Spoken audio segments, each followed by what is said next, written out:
Okay. Well, welcome everyone. My name is Lori Rubenstein, and I am very pleased to introduce my co-host for tonight, Sandy Mauck.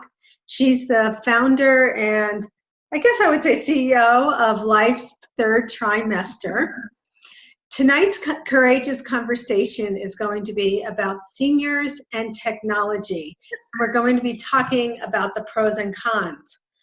Before we start, what I'd like to do is just go over a couple of the ground rules, just so everybody who joins us knows that the video will be shared and there will not be confidentiality because it'll be shared, and that we're basically holding space for each other to grow. So I just wanted to share that and let everyone know. And let's see, I will stop sharing. And at this point, I'm just going to introduce the topic, if that's okay, Sandy. Please. I'm excited. Me too. Sandy is, in case you don't know, she's also my mother-in-law and who I love dearly. And one of the things we do is whenever we talk, there's something I have to say that I always learn. There's something new that I learn. And sometimes I think I'm optimistic, but I tend to be actually fairly pessimistic about some issues. And one of the issues that I'm fairly pessimistic about is the subject about technology. I find my husband and I are often talking about the idea of, oh, do you remember the time before emails,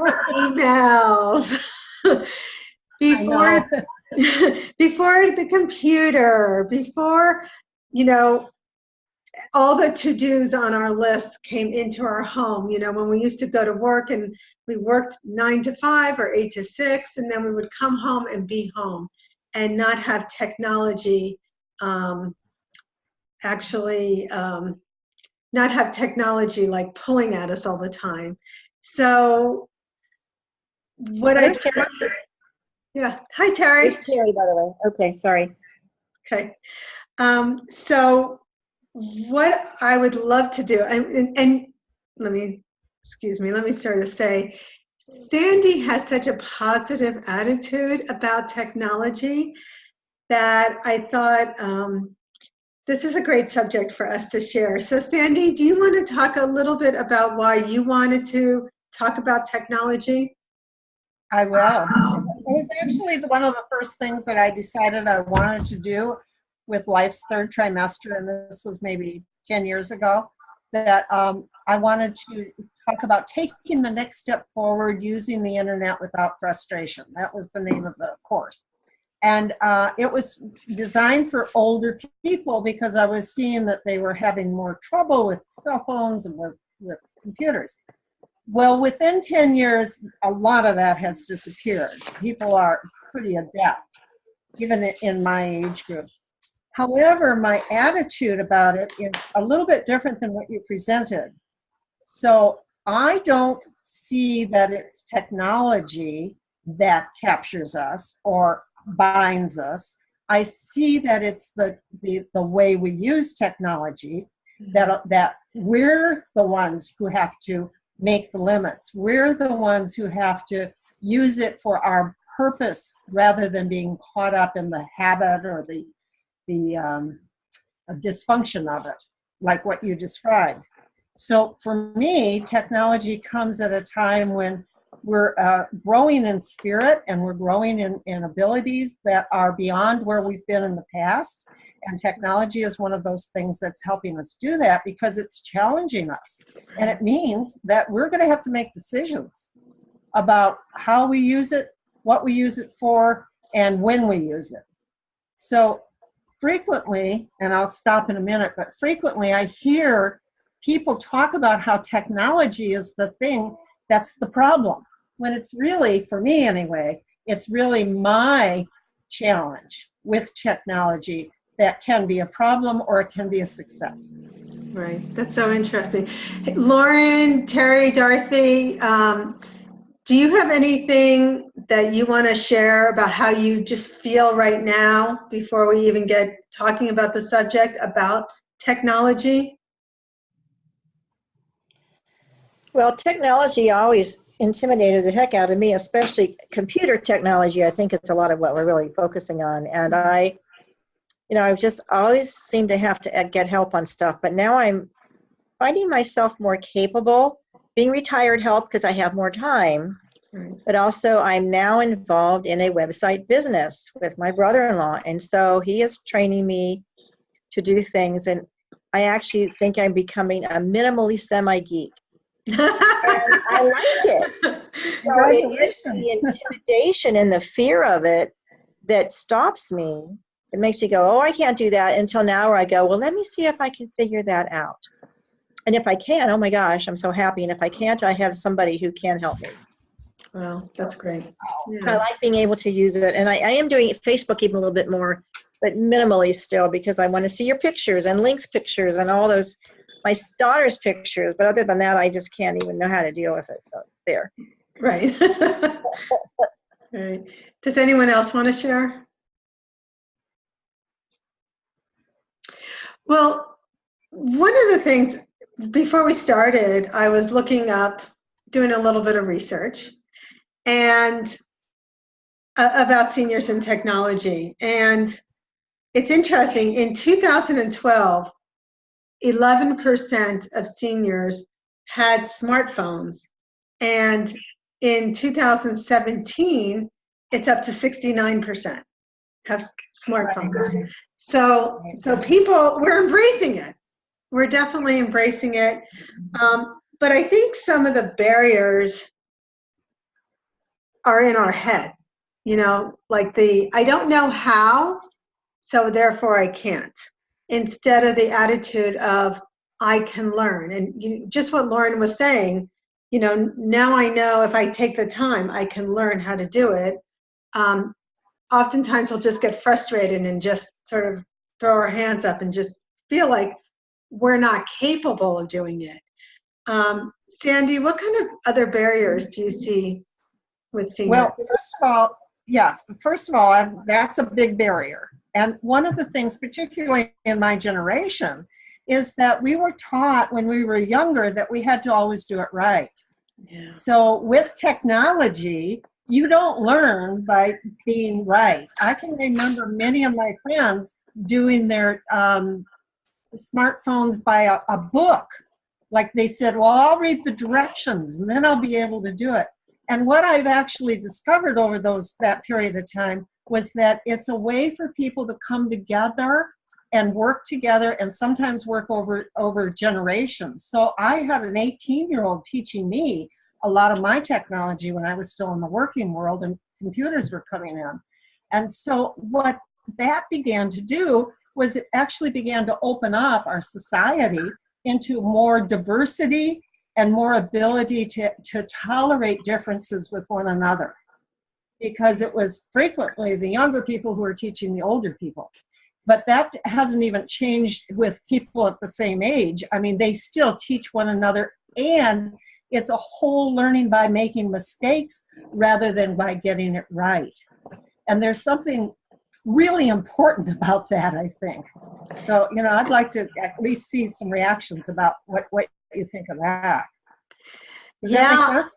Yeah, it makes so much sense to me, because we're afraid sometimes to touch the computer or to get into a program or work on our phone because we can mess it up.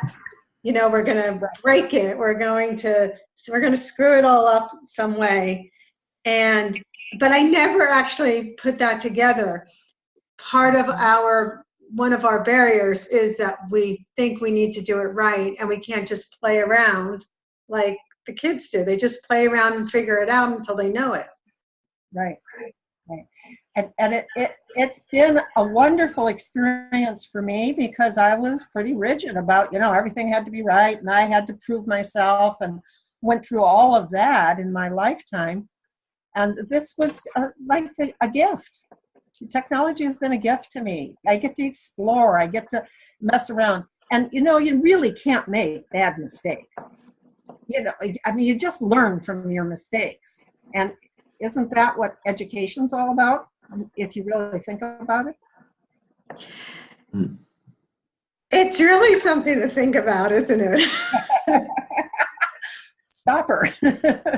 Greatest mistake I fear with technology, is erasing something that I just did or that I need, or I can't find something on my documents or whatever, and I go, where the heck is that? It's just, that's kind of one of my greatest fears. Yeah, I had that experience for a long time myself.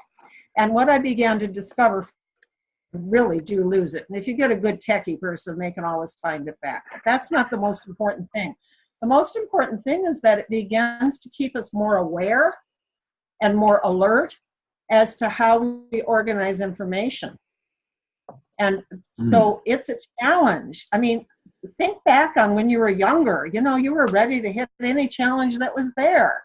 And so this is just like an exciting little challenge, and you actually get to create something new in your life. It's a wonderful thing for older people, really, I think. Oh, here's the other thing, and I just have to say it, particularly for older people. They always thought that they had to be like, I used to tell them, you don't have to be like your 18-year-old grandson. You don't have to be doing all the stuff that the kids do. You just take the next step forward that's right for you. You make up your own mind. That's another independent thinking kind of thing. You make up your own mind about how you want to use the internet, how you want it to be for you. So now we have even more diversity in the world because everybody gets to choose what they want. Mm-hmm. I love it. Yeah, that's great. Choice is important. Very important. Very important. And it's a good lesson in our lives as a human race to learn about choice in the world. Yeah. And when you get older, sometimes you think your choices are limited, and it's not true. You always are going to have choice. So I'm done. I get excited about it because I feel fervent about it. I really, really think this is a good thing. And it isn't easy. I've had a lot of frustration. Mm-hmm. So using the internet without frustration has to do with taking it a step at a time and making sure that you're doing it for you and not trying to prove something for young 18-year-old kids that you can keep up with. It doesn't matter. There's enough slop in the trough for all of us. I will say that I think a lot of people in our age group are using it for research, especially like health issues. Because I had numbers of patients who would say, well, I looked this up online and this is what it said and what about this supplement and da-da-da. And they were really getting informed through the internet, which is awesome that they can do that. Right. Right. So now we're not so dependent on our medical advisors. We're actually in collusion with them. We can actually have conversations with them. Yeah, that's right. It's an advance in our society, I think, that is very important. Mm-hmm. Kevin and I talk about the idea of, what did we do before Google? And how we used to have something that we wanted to know about, and we had to wait to get to the library, and you'd take notes and write down all the things you want to make sure you look up next time you go to the library. And that's what we always did. And now nobody has to wait until they get to the library. And yeah, like Lauren's saying, we're figuring out health issues. We're getting some, good advice from other people, instantly, right away. I mean, if we have an issue, we can go to our email list, we can go to Google, we can go to Facebook, we can ask people advice and get it instantaneously. And I can see how that's great. And then there's still this little piece in me that sort of longs for maybe I just love libraries. I worked in a library when I was in high school. I worked in one when I was in college. I love libraries, and I actually miss that research. Mm-hmm. But you see, it's not an either or. It's not either you're going to be on a computer or you're going to be at the library. You can actually do both. You can do both because it's not necessary to do either now. You can choose. And again, we're back to having choice. And choice is a very powerful thing in the human being. Mm. I mean, it really, yeah. Yeah, I'm glad you said that. Dorothy, do you have any input? I know you're here. I do. I have to agree completely with what you said earlier about, excuse me, about the fear of doing it wrong. And I was raised that way, like if I couldn't do it and do it well, I didn't want to try. And I'm not that way anymore, thank God. And, I take so many classes online. My challenge is when I'm in the classroom and then suddenly they put us into another place where we have to move. Oh, say, for example, I'm studying my astrology charts, and then I have to move charts from one location to the other. And oh my God, last year I would have a meltdown when I was trying to do it. And I'm really praying that I do better on this next term at the end of the month. So I'm going to start reviewing that and just taking another look at it so it's easier for me to maneuver.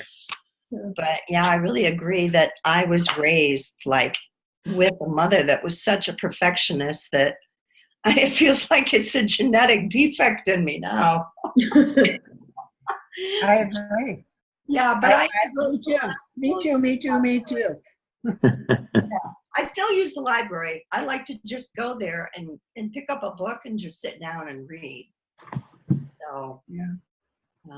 I'm usually there at least once a week, if not every other week anyhow. Wow, that's great. Yeah. So Sandy, any other barriers that you see to seniors using technology and appreciating technology? Yeah, I do.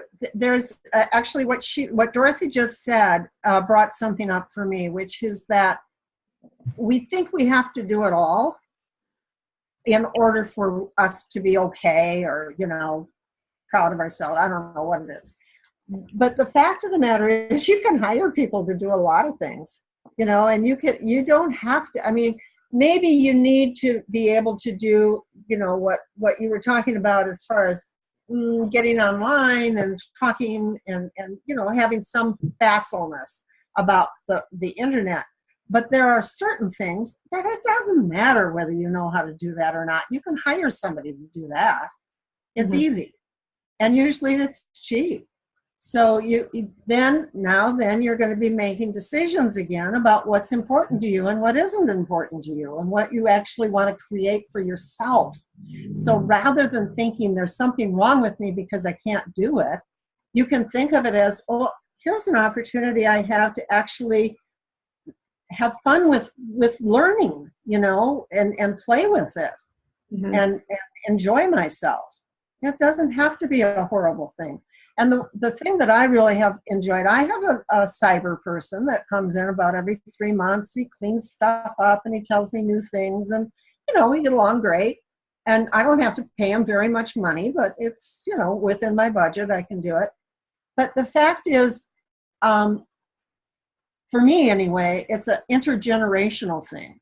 So I'm actually able to be with people younger than me, which wasn't always the case, at my age. At 70, 80 years old, generally young people, they said yes, ma'am, and no, ma'am. But we talk, we talk. We actually have conversations. We're people together. What a joy is that? So that's another advantage to me. Talking about online, doing conversations online, Sandy? We can do that online, absolutely. Here's another thing. I just got online with 2 men's groups. There's a lot going on, and I don't have to go into that right now. But they welcomed me very much, and I have things that I'm very positive about men creating a new world for themselves. And these people are doing it on these sites. And so I'm having conversations with men, and many of them are much younger than me, online. But actually, I was just talking about a techie person coming in, and usually they're younger. Yeah. So, I don't know, it's like, you don't have to, you don't have to compete. You have to cooperate. You have to be conscious of one another. You really have to honor and respect each other's differences. And I think that's where we're headed as far as humanity is concerned. I think we're going into a very, very diverse world, and it's a big challenge for us as human beings. And why not take it on? You know, I mean, why not take it on, for sure. I'm trying to think about all these things, like these barriers that get in the way, and the word fear keeps coming, and I'm like, so people are afraid of losing all their information, that they don't know how to do something, that they're going to look stupid, that they're going to break it, or they're going to waste all this time and still never figure something out. But fear, I mean, do you have any other fears that people have?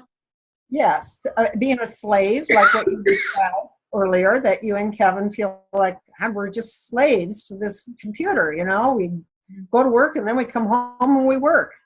Well, I'll just repeat it again. I really see that as a way of stepping up to the plate for yourself. And it doesn't mean that you have to diss it. It only means that you have to make it work for yourself, so that you're making choice. I just keep coming back to choice. Being able to make choices for yourself is a much better thing. And we're not slaves to technology. Technology is a slave to us, actually. We get a lot of wonderful bonuses from technology if we use it well. And if we overuse it, then that's just us. We're the ones who have to do something about it. Right. And I think that addictive behavior of checking your messages, checking Facebook, constantly looking and checking, even when you're having dinner out with somebody. And, we see this all the time where it drives us. I think my guess is it drives older people crazier than younger people, but I don't know if that's true. When you look at a table and you see a whole family sitting there all ignoring each other, I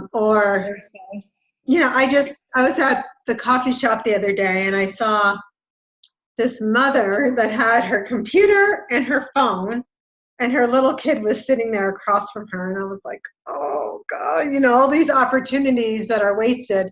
But I think some of that is, like you said, I mean, it's educating ourselves and it's making that decision about what's important in life. It's like the technology brings us closer. We have more relationships with people because of technology, but are we losing those close interpersonal relationships with our family to technology? Well, we probably are if we're not doing something about it. So you talked about addiction. If anybody here has ever been addicted to anything, and I'm one of them, I know about addiction. I've had to go through a lot of changes in my life around being addicted to behaviors and substances and things like that. That's a challenge that is very positive to take on, but it's a really scary one because addiction will grab you and it'll hold you. However, in my experience, when I went through changing some of my addictions and getting control of that, I was with other people. I had to talk to other people about it. I had to, find out that I wasn't alone, that I don't have to just do it myself. I had support. And I think this computers and technology is very addicting if you let it be addicting to you. Just like, I'm not going to use heroin. I never get off of it. So you have to be careful of what you do. You have to start making choices for yourself around it and not blame technology for it. I'm very adamant about it.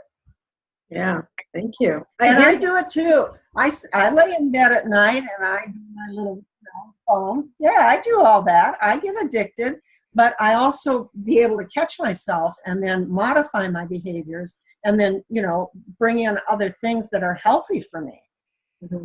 So it's a challenge. What better thing to have in our life than challenge? That's how you grow. It's the only way you grow. Right. Right. I love that. I love challenging, overcoming something.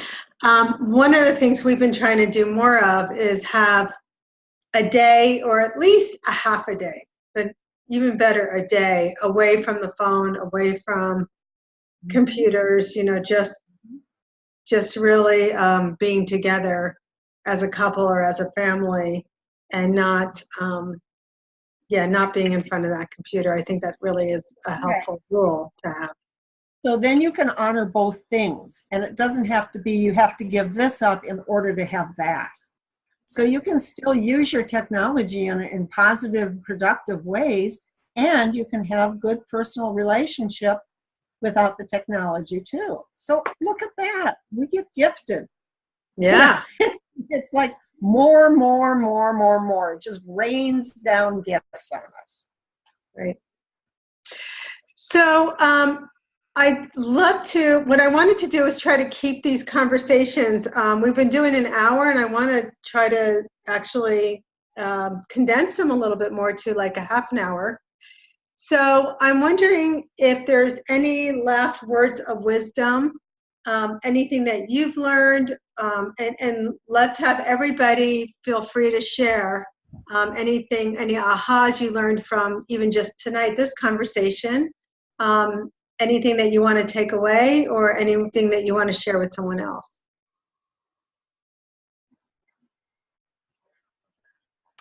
About this conversation of technology in particular? Yes. I feel technology is expensive, and that's one issue for the elderly often, the expense. And if something new is coming out, your things get outdated and it's time to re-up. That's one issue. Another one I see is the concern or fear, as you said, Lori, about getting hacked or virus or things like that. So there's those issues, particular. But all in all, I love having access to a computer when I want it. Yeah, I'm so glad that you said that, Lauren, because that is another, I think, a huge thing. I mean, I'm always getting, like most people do, the spam from people that says things like, your computer usage is almost full. If you want to still be able to get your email, just click here and we'll help you with it. Or, something happened to your credit card, so you have to go here. And I know that I need to click and look at the email address and see where it came from and not respond. But I think so many people are getting ripped off through that process of things that look very professional, but they're not. So thank you. That spam is really a big issue. Sandy, any advice on seniors dealing with that? Well, these kinds of discussions, I think, are really good because it's a caution that needs to be encouraged. And we're nice people, we don't forget we came out of a period in our lives where we really did subordinate to authority. Way more, we didn't question as much, and we really felt like there was an authority knew more than we did, and we were just kind of taught that as we were growing up. I know I did, and many people I've talked to in my age group are like that too. So I think that's just another place like what you do. You're cautious when you see something like that. You either check it out or you just let it go and see what happens after that. That's about all I've got with that. I would love to see it regulated more. Yeah. But I know that that's going to happen. My one piece of advice that I would say to people who, if you don't know absolutely positively for sure that this is safe, then don't click. Do not click, delete. Yeah. Good point. Yeah. Yeah, we should be blazing that across our screen. Yes. Do not click. Delete. Okay, well, anything else? Any other input that anybody wants to give? And then Sandy, I'll let you have the last word for tonight. I want to thank you for bringing up this great subject. I think it's important, and I would love people to keep having, keep the conversation going about technology and the do's and the don'ts, and that idea of it just being a choice, and that there doesn't have to be a right or a wrong. It's not an either or thing. You can incorporate it in your life and still go to the library and enjoy that. So I learned that. Thank you. Sandy? Well, okay, just in what I just want to say is that even though I'm adamant about what I see and what I'm a visionary, so I can see that they're the positive things. But I have all those problems too, you guys. I mean, I have to be very careful about my addiction to this, and also use it. And what I'm doing recently is I've just started rescheduling myself, where I have at least 2 days a week that I don't have anything scheduled. And this has been for me personally, this has been a challenge because I tend to fill up my calendar. I still have that habit, but my spirit and my body doesn't want to do that now that I'm older. I don't want to have to do 5 things in the day. Right. So I'm making that kind of an adjustment. So I think that's a positive thing. And for older people, we don't have to be 18 years old. We can make our own choices about it. It's fine. And that's what I'm doing, and that's my challenge right now. Right. Yeah, I like what you do, Lori, where you and Kevin have time together, without internet or without being on your phone all the time. Right. He likes it too. Okay, well, I want to thank everyone for joining us tonight. And in November, I think it's November 8th, we're going to be talking about death and dying issues. Oh, good. Yeah, yay. So that'll be a conversation. Yay, death and dying issues. Another thing we all have in common. I guess I'm just going to also say, for more information, if you want to just go to LoriRubenstein.com, you can see when the next conversations are coming, and you can also find out about other events that are happening either by video or in person. So thank you again, everyone, for joining us, and we'll look forward to seeing you next time.